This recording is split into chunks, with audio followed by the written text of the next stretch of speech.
I am one of those people. One of those people who likes something and it becomes my entire personality. My vibe, as the kids these days would say. The first time I watched Blade Runner, I must have been a teenager. I've always liked science fiction generally for as long as I can remember, and to be honest, I don't know why Blade Runner especially sticks in my mind. Granted, it's a beautiful movie with an understated, powerful story, a world bursting with imagination and wonder, etc. I could put these down to the reason why I love it so much. But you know what? The movie looks beautiful and has a certain aesthetic. The movie famously has a hypnotic score that's unlike any other. Maybe it's just as simple as that. The truth is, I don't really know. But what I do know is, I love anything that looks like Blade Runner, I love anything that sounds like Blade Runner, and I love anything that feels like Blade Runner. Which is kind of the crux of this whole video. I'm not alone on this. If you look around online, you will see that this bug has burrowed into the minds of many other people. So, there has to be something to it, right? Or not, possibly. Point being, like many niche interests, when we see something that emulates it, we have to point it out. And we have a connection with people who have similar interests to us. Now consider, as someone who likes video games, who also enjoys making videos, who also enjoys excuses to deep dive into Blade Runner, this video is the next logical step. A video series, where I talk about video games that have similar worlds and themes to the Blade Runner universe. So, I'm gonna go and compile a big old list, and come back to you with my findings. I will give some quick caveats before I start. No official or unofficial Blade Runner games will be added to the list. Kind of defeats the purpose. Also, there was a really good video I saw about Blade Runner video games. It was on another channel. Really good video though. Possibly the best video ever made. So if you want to hear about real Blade Runner games, you should check that out. Also, given that there are so many games and there are more being made all the time, like exponentially more and more, it is possible that I will miss some games or just not consider them noteworthy beyond the basic aesthetic. Also, if you have any suggestions, feel free to leave them in the comments. But before you do, realise that this will be a multi-part series. No idea how many episodes there are going to be, but if you don't see a game on this list that you think should be on this list, it's entirely possible that I will cover it in the future. Now all of that stuff's out of the way, I would like to discuss what qualifies a game as Blade Runner-like, and I feel as though a dystopian future setting is pretty much a given for a Blade Runner vibe game, although I suppose there can be exceptions. Exploring the themes of humanity and artificial intelligence, what makes us human, what makes a fridge not human, etc, etc. Visuals are another point. You have the rain, the nice coats, the broodiness, the megastructures, giant commercials that beam into your eyes no matter where you are, and of course, a hard-boiled noir detective element, which is obviously a very important part, but I suppose not necessarily necessary. But there's definitely the archetype of the tough, grizzled detective, so there will be points added for that. I'm not sure how much I'll talk about each game or go that deep into the lore. I suppose it will depend on each game and how relevant it is. There's no scoring system or anything like that. It's just, I'll consider all of this stuff and see if it fits. If you have any complaints, send them to Tyrell. In no particular order, the first game on the list is Cyberpunk 2077. I thought I'd get this one out of the way, as this game is such an obvious love letter to Blade Runner. This game will probably be the highest profile one on the list, but we have a futurist dystopia dominated by large corporations, set in California. I really don't know where to begin with this one, because despite being based on a board game, it is so obviously inspired by Blade Runner, which a lot of science fiction is, to be fair. But if someone told you that these two were set in the same universe as each other, you probably wouldn't even question it. Now, I have played this game quite extensively. I think I'm about 130 hours in, and despite the high profile issues it's had on release, I have to say I absolutely loved it. In fact, I do want to do a completely separate video one day where I just talk about how much I love this game. Now, to be fair, would I have loved this game if it wasn't the closest thing we've had to an open world Blade Runner game? If I'm being really honest, probably not. This is where I refer you to the beginning of the video and loving anything vaguely Blade Runner. But I won't lie to you, it's not the best game I've ever played. It doesn't have the best story, it doesn't have the best gameplay. But from a personal experience, running around in Night City was just such a joy for me. Whether it's the streets in glaring sunlight, or the rain-soaked roads, or seeing the hive of neon lights from the cold desert, the ambient noises all around you, speakers, billboards, hover ships, the vast overpopulated synthetic city surrounded by a dead, barren natural world. I feel like I can't really do justice to how much I love this game for its setting. I feel like it really does just feel like an extension to the Blade Runner universe. And as a game that I've finished, I can talk about the ending, so there will be spoilers here. I think there are some parallels that can be drawn between V and Roy Bassie's stories.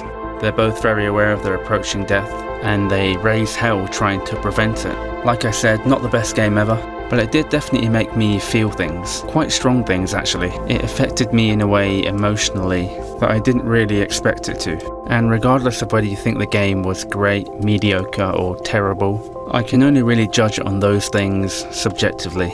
There are so many things I could say to compare these two. I'm sure lots of people already have, and it's probably a whole new series in of itself. But to summarise, so this doesn't take up most of the list, Big Blade Runner feels a fat Vangelis synth note right up inside your... If Cyberpunk was the most obvious choice, this is probably a close second behind it. It's the Deus Ex series. Deus Ex contains 6 games, the first of those being released in the year 2000, and the latest of the main series coming in 2016 with Mankind Divided. The game is set in, you guessed it, a dystopian future where corporations run rampant and technology is entrenched in our lives. While this is another game clearly inspired by Blade Runner, Deus Ex has a bit more in common with Cyberpunk 2077 in that it deals with the idea of humans and augments and the many dangers and benefits that may come with this.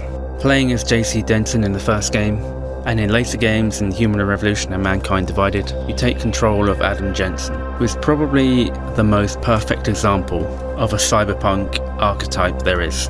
A brooding, hard-boiled, cool coat-wearing cyberpunk protagonist. A former cop who now spends his time solving crimes and gutting people with his mental wrist swords. Of course, Blade Runner and Deus Ex aren't exactly the same. They're both playing the same game, just at two different ends of the plate. I don't know what that means, but I think you get the idea.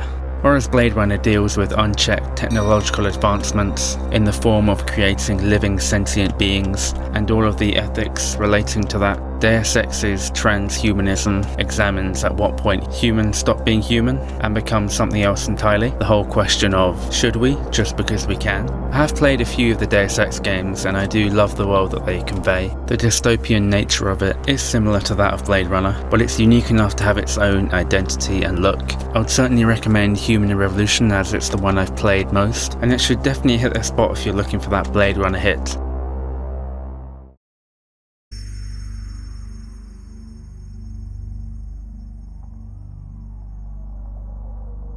The year is 2084. If they told me what the world would become, I would not have believed them. My name is Daniel Lozalski. I'm an observer.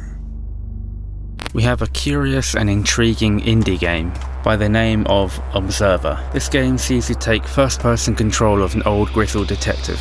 The year is 2084 and you're searching for your son in the Polish city of Krakow. Now, straight away the vibe of this is very standard cyberpunk. You've got the rain, the night, the technology, but there is one particular thing about this game. Get this, you are voiced by and essentially play as Rutger Hauer, Roy Bassie himself, so we can crank that Blade Runner meter up to 11. You play as part of a special police unit called Observers, and you're equipped with an augment that allows you to scan for evidence nearby, which is always convenient for a video game detective. Now the entire game takes place in the vicinity of an apartment block. Your character becomes locked inside and is essentially trying to solve the mystery of what happened to his son. You'll talk to several people, question them, and the character you play as Daniel Lozarski. Your augment also allows you to view other people's memories and experiences, and in terms of gameplay, this is much more along the lines of a psychological horror. I actually haven't played this one, but when you think about it, some of the potential horrors that we're faced with in these cyberpunk worlds certainly make for great horror themes, and when you consider the developers are the same people who made Layers of Fear, Blair Witch, The Medium. They clearly have a love of the horror genre. I did consider playing this one at some point because of the setting, but I'm not a fan of first-person horror games or stealth horror games where you have to run away from things and hide from things. There are a few segments where you have to run away from this 7-foot monster with tubes coming out of his face and he wants to eat you alive, and you have to hide under a desk to get away from him. Just reminds me too much of my dad. But from what I've seen, this game has a really deep lore and backstory. You've got nanophages, digital plagues, wars, drug use, the government hacking people's minds. I don't know if they plan on making any future games in this series, given that it seems to be quite a niche game, and compared to their other games it's not their most popular. But I'm sure there are more stories to be told in this world. But having not actually played this game, obviously I can't personally recommend if you play it or not. But if you like Blade Runner and psychological horror, it seems like a pretty perfect combo. I mean, you play as Rutger Hauer for God's sake. For our next game, we're going all the way back to 1988. Long before any of those other games were inspired by Blade Runner, there was a game developer who would later become known for his love of classic American movies, a Japanese fella by the name of Hideo Kojima. The game Snatcher was Kojima's cyberpunk adventure. Imagine the love child of Terminator and Blade Runner gestated inside Kojima's, what are those things called in his game? I don't know. But basically he decided he liked both movies and decided to make a game based on it. It takes place in a futuristic city somewhere in Asia. Somewhere, it's not that big of a place. The only info I could find, it literally says an artificial island somewhere in East Asia. The story is that humanoid robots, referred to as Snatchers, are killing humans and replacing them, unbeknownst to anyone else. You play as a character who is part of an agency who hunts them down. I don't think it goes as far as calling them Blade Runners, but the aesthetic of the character is clearly derived from a noir detective a la Rhett Deckard. The Snatchers are more inspired by Terminators. I mean, both movies came out within a few years of each other. The gameplay was a weird mix of menu-based systems, investigating clues, talking to people, also some very rudimentary shooting sequences. This game got generally good reviews, while it was not a hit commercially, and as for Hideo Kojima's game development career, no one really knows what happened to him.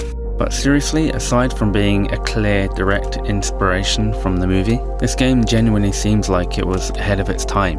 A cinematic, gritty, adult-themed, story-heavy game.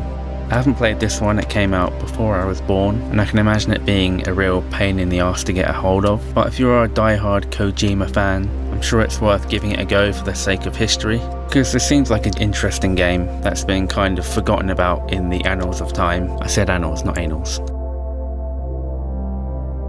So we've had some big games in this list so far, but I think the real magic of these videos going forward will be highlighting the lesser known games that you might not have heard of, because I genuinely think that's more interesting. When you think about how much content is out there for the more popular games, I personally find myself more intrigued by very obscure games that you would never have known have existed, if not for weird videos like this.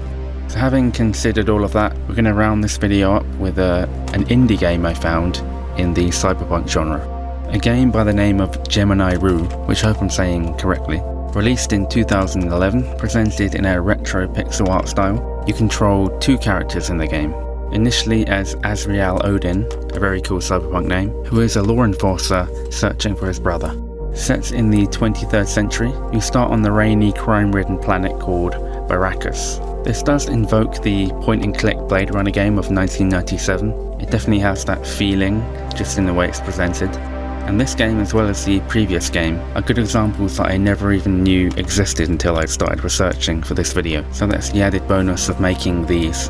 The game received good reviews and even won a few awards. Having not played it, I've read some stuff about it. The story isn't too long, so I don't want to give too much away, but it most definitely seems to fill the Blade Runner-like category. And it has that really intriguing, smaller studio kind of vibe to it. And it's still available, so if you want to check it out. The studio is called Wadjet Eye Games. Again, no idea if I'm saying that right. Wadjet. I don't believe I've heard of them before, but apparently they've been consistently putting out games almost every year since 2006. So that is pretty impressive. And with that, our fifth entry, it's time to wrap the first part of this series up. But I have a long list of so many more games I will include in future lists, and the list probably isn't even finished. I'll likely be adding onto it as I work on these videos. But there we have it, part 1. I hope this provided some kind of filler for the Blade Runner part of your brain. Now I'm looking forward to compiling all the footage, finding some that really exemplify the Blade Runner aesthetic. Not sure when part 2 is going to come out. There might be the same format of 5 games in the next one too, and I'll be putting their case forward to be in the list of Blade Runner-like games. And I hope you'll be rejoining me, and until then, Time to die.